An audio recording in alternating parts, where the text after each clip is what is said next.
There is a monument at Saratoga National Battlefield in upstate New York. It sits at the exact spot where the most important charge of the entire Revolutionary War took place. The charge that broke the British line. The charge that ended the Saratoga campaign. The charge that convinced France to enter the war. And by doing so, made American independence possible.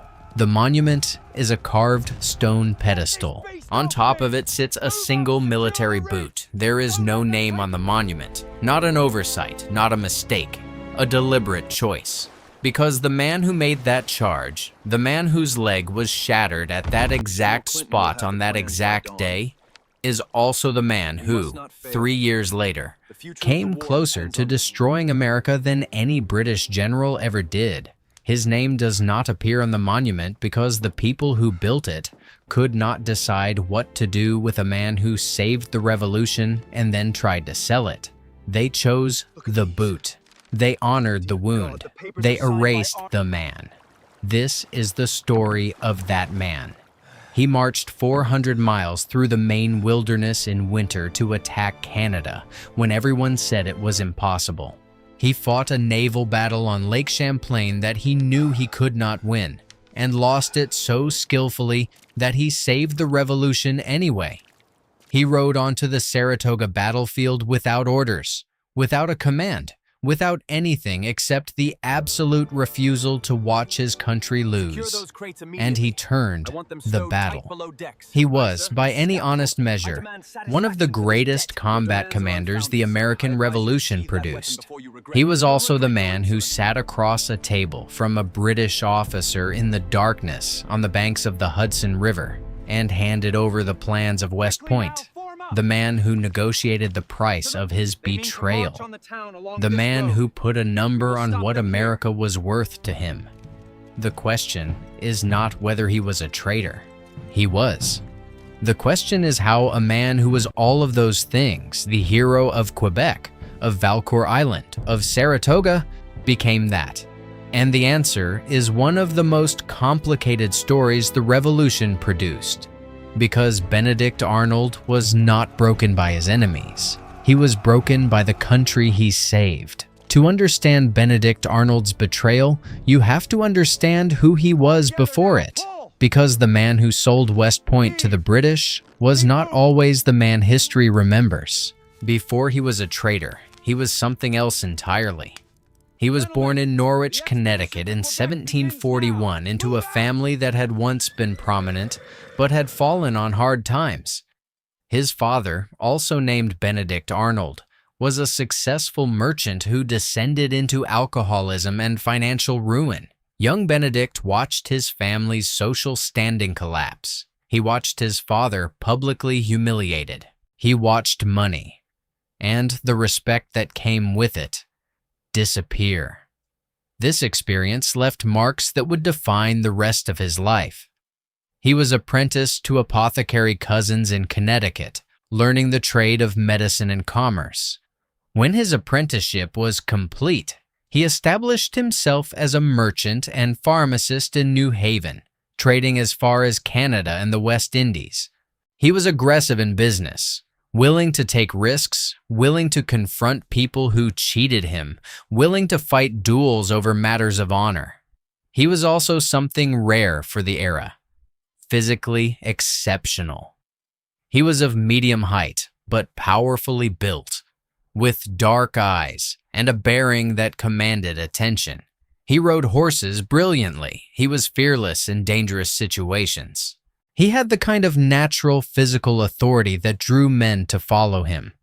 When the revolution began in 1775, Arnold was 34 years old, a successful merchant with a burning ambition that had never found a large enough stage. The war gave him one. Within weeks of the first shots at Lexington and Concord, Arnold had organized a company of Connecticut militia and marched to Massachusetts. He proposed a bold stroke, an attack on Fort Ticonderoga in upstate New York, which held the largest concentration of artillery on the continent. The cannon at Ticonderoga, if brought to Boston, could drive the British out of the city. The plan was adopted. Arnold co-commanded the attack with Ethan Allen and the Green Mountain Boys. The fort fell without significant resistance. The cannon were eventually dragged to Boston, placed on Dorchester Heights, and the British evacuated. It was the first of many moments when Arnold would see a military opportunity that others missed and pursue it with a ferocity that produced results no one else had achieved. What followed was one of the most remarkable military careers of the entire Revolutionary War. In the autumn of 1775, Arnold led an army of over 1,000 men on one of the most audacious military expeditions in American history. The plan was to invade Canada through the Maine wilderness, a route so difficult that most experienced officers said it was impossible. Arnold did it anyway. His column marched and paddled and carried their boats through nearly 400 miles of Maine wilderness in autumn, fighting mud, freezing rivers, starvation, and disease.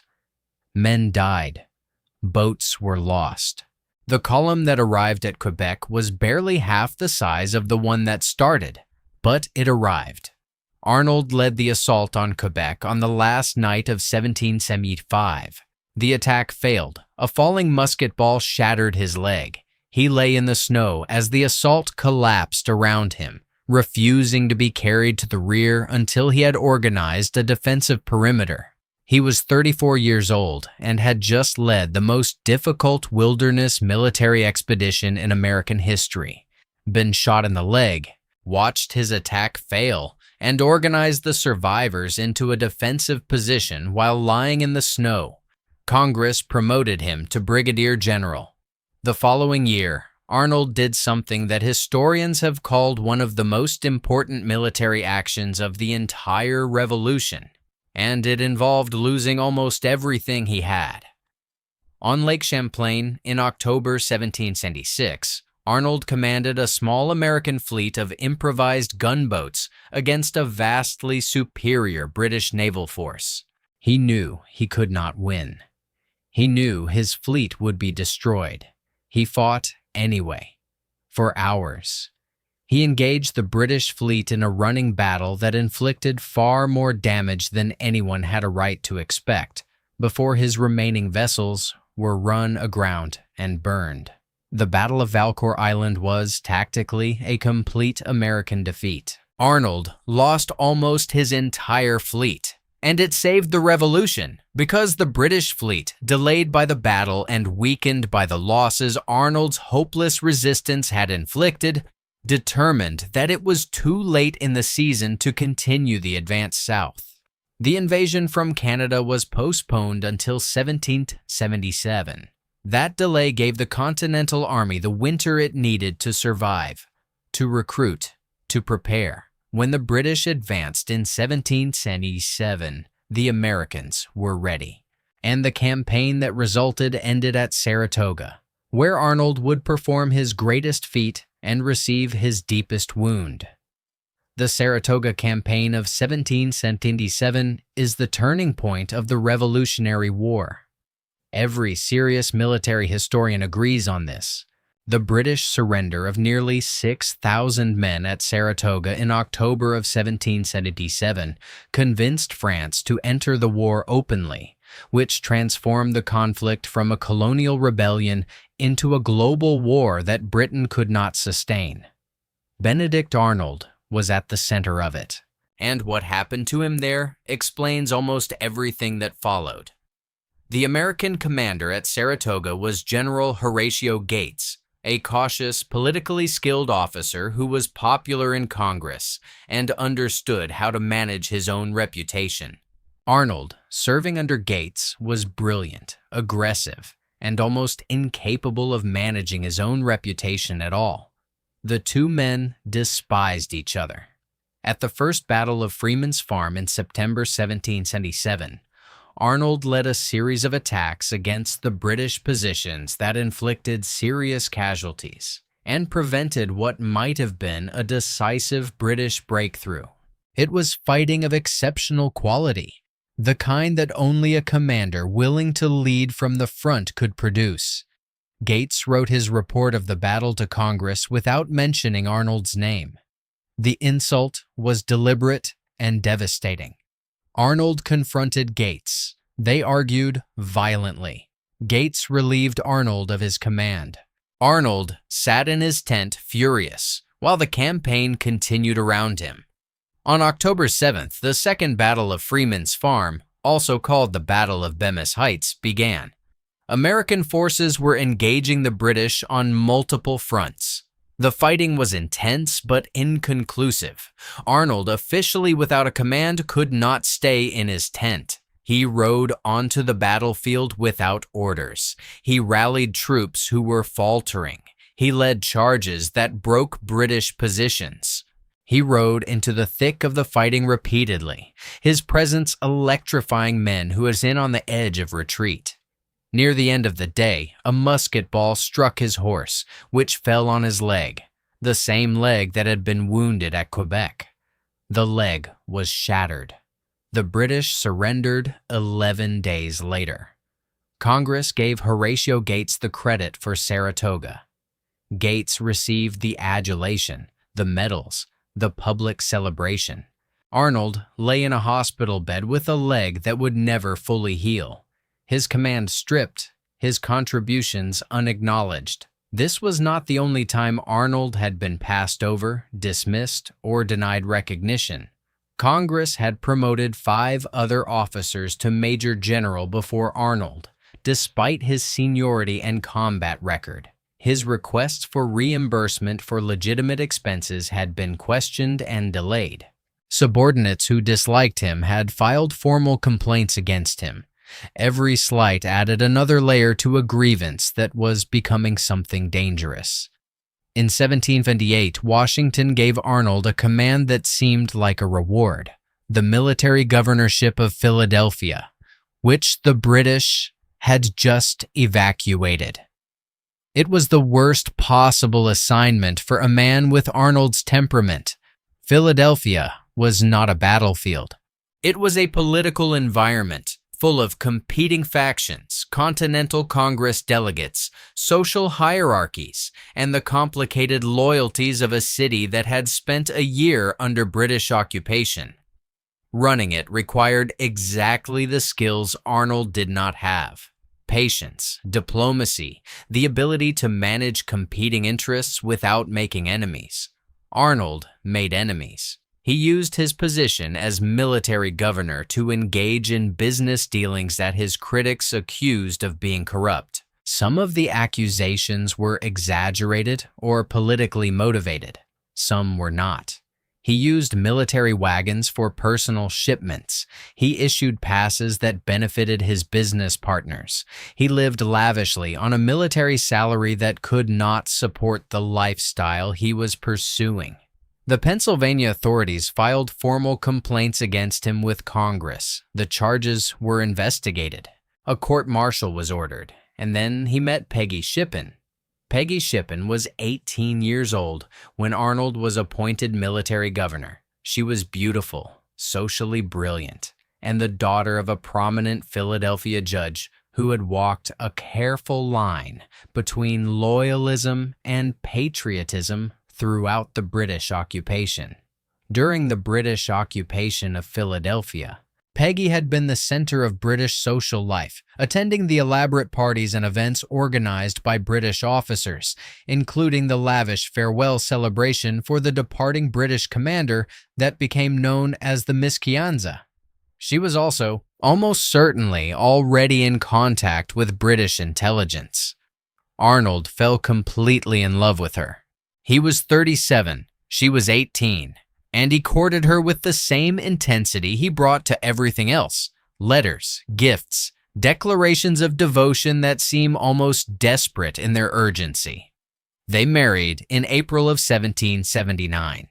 Within weeks of the marriage, Arnold opened his first contact with British intelligence. The question of how much Peggy Shippen drove her husband toward treason, whether she was an active agent who led him there, or a young woman who shared his disillusionment, Or something more complicated than either has been debated by historians for 2 centuries. What is clear is that the contact with British intelligence began immediately after the marriage, and that Peggy was not an innocent bystander. The path from disillusionment to treason was not sudden. It was a slow walk down a slope that kept getting steeper. Arnold's court-martial concluded in December 1779. He was found guilty on 2 of the charges against him, minor violations, and sentenced to a formal reprimand from Washington. The reprimand was as gentle as Washington could make it, while still following the court's order. Arnold received it as a humiliation. By this point, he had already been in contact with British intelligence for months. His handler was the British officer Major John Andre, brilliant, charming, the same officer who had organized the Miss Chianza farewell party in Philadelphia, the same parties where Peggy Shippen had been a guest. The negotiation was about price. Arnold wanted money, specific, substantial amounts, and a commission as a British general. He was not going to betray his country for ideology. He was going to sell it, and he drove a hard bargain. The British negotiated. They wanted something of value. Arnold offered them something of enormous value. He asked Washington to give him command of West Point. West Point sat on a bend in the Hudson River that commanded the river's passage north and south. It was the lock on the door between New England and the Middle States. If Britain controlled West Point, the continent was effectively cut in half. The northern states could not resupply or reinforce the southern ones. The war's strategic geography would transform overnight. Washington, still trusting Arnold, agreed. Arnold took command of West Point in August of 1780. He immediately began weakening it. He reduced the garrison. He spread his troops thin. He identified the fort's weaknesses and communicated them to Andre. He arranged a meeting with Andre to finalize the transfer. The meeting took place on the night of September 21, 1780, on the western bank of the Hudson. Andre came by boat. The 2 men met in the darkness. Arnold handed over the plans of West Point, written in his own hand. The trap was set. All that remained was to spring it. What followed was one of the most consequential acts of incompetence in British intelligence history. Andre, instead of returning by boat as planned, was persuaded by Arnold to travel overland back to British lines. He changed out of his uniform into civilian clothes, which made him a spy rather than a prisoner of war, a distinction that would cost him his life. He carried the West Point plans inside his boot. 3 American militiamen stopped him on the road south of Tarrytown on September 23rd. They were not acting on intelligence. They were essentially bandits operating in the no-man's land between the lines, stopping travelers to rob them. When they found the plans in Andre's boot, they did not know what they had. They took him to the nearest American commander. Arnold received word that Andre had been captured before Washington arrived at West Point for an inspection visit. He had perhaps an hour. He used it well. He told Peggy, who performed a scene of hysterical breakdown so convincing that Washington and his aides, including Alexander Hamilton, were certain she had no idea what was happening. Historians now believe she knew everything and that the breakdown was theater. Arnold walked out of his headquarters, went down to the river, got into his barge, and rowed to the British warship Vulture, which was waiting in the Hudson. He never came back. When Washington arrived at West Point and discovered the plot, the plans missing, Arnold fled, Andre captured, he is reported to have said, "Arnold has betrayed us. Whom can we trust now?" It is the most haunting sentence of the entire revolution. Andre was tried by a military tribunal and hanged as a spy on October 2, 1780. He faced his execution with a composure that made him, ironically, more admired in death than most men achieve in life. Washington offered to exchange him for Arnold. The British refused. Arnold received his British general's commission and his money, though somewhat less than he had negotiated, which seems fitting. He was given command of British forces in Virginia, where he raided and burned colonial settlements. He was ferocious and effective, as he always was in the field, but he was also, in both armies, deeply unwelcome. The British officers did not trust him. They were professionally contemptuous of a man who had betrayed his comrades. A story, possibly apocryphal, has him asking a captured American officer what the Americans would do to him if they caught him. The officer replied, "They would cut off the leg that was wounded at Saratoga and bury it with military honors. The rest of him they would hang." The American response to the treason was volcanic. His name became a synonym for betrayal so complete that 2.5 centuries later, Benedict Arnold is still the phrase Americans use to describe the worst kind of traitor. In 1781, Arnold moved to Britain with Peggy and their children. He attempted to use his military expertise and knowledge of American conditions to influence British strategy. He was largely ignored. He tried to rebuild his mercantile career in Canada, in Britain, in the Caribbean. He was never fully successful. He was viewed with suspicion everywhere. Too American for the British, too treasonous for the Americans, too complicated for easy categorization anywhere. He died in London in 1801. He was 60 years old. He died in debt, in relative obscurity, having spent the last 20 years trying and largely failing to make the life he had bargained the revolution for. So why did he do it? The simple answer is money and wounded pride. Both are true, but neither is complete. Arnold spent his entire life in a state of war between his exceptional abilities and his inability to make those abilities translate into the recognition and security he believed they deserved. He was a brilliant soldier who was repeatedly passed over, questioned, and slandered by men who were his clear inferiors in the field. The 5 promotions that went to lesser officers before his own was a genuine injustice, not a perceived one. Gates' failure to credit his role at Saratoga was a genuine injustice.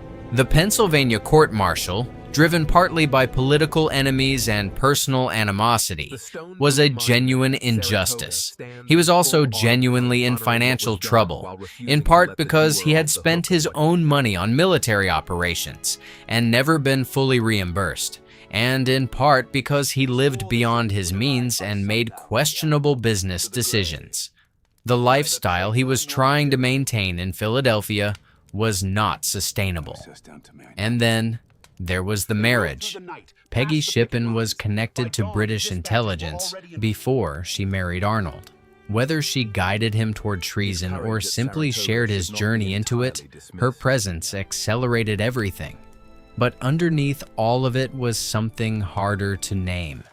Arnold was a man who needed to be recognized as exceptional, not just competent, exceptional. The wound from watching his father's public humiliation never closed. The desperate need to be someone, to be respected, to be impossible to ignore. It drove everything he did. The revolution had given him the stage he needed.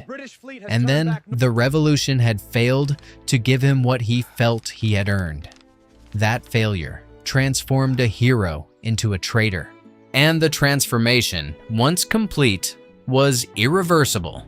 At Saratoga National Historical Park in upstate New York, there is a monument unlike any other on an American battlefield. It marks the spot where Benedict Arnold was wounded on October 7, 1777, the moment when he led the charge that broke the British line and effectively ended the Saratoga campaign. The monument shows a military boot on a carved stone pedestal. The boot represents the leg that was shattered, the wound That was the physical price of the greatest single military action of the Revolutionary War.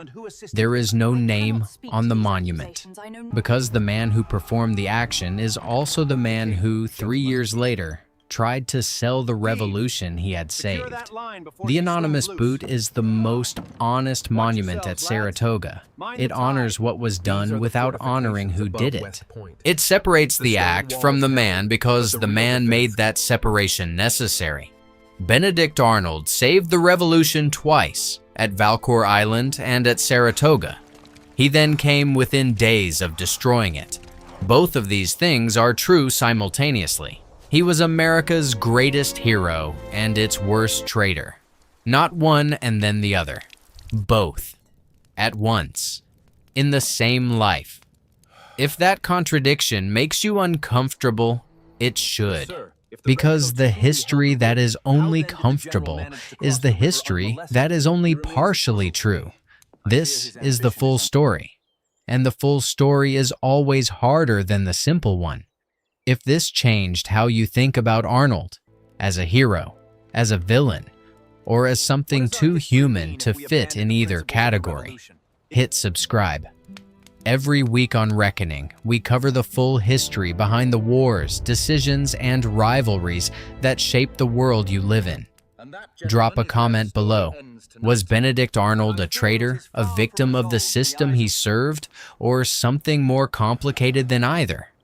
We read everyone, and if you learned something today, the like button is the best way to help this channel reach more people. We will see you in the next one.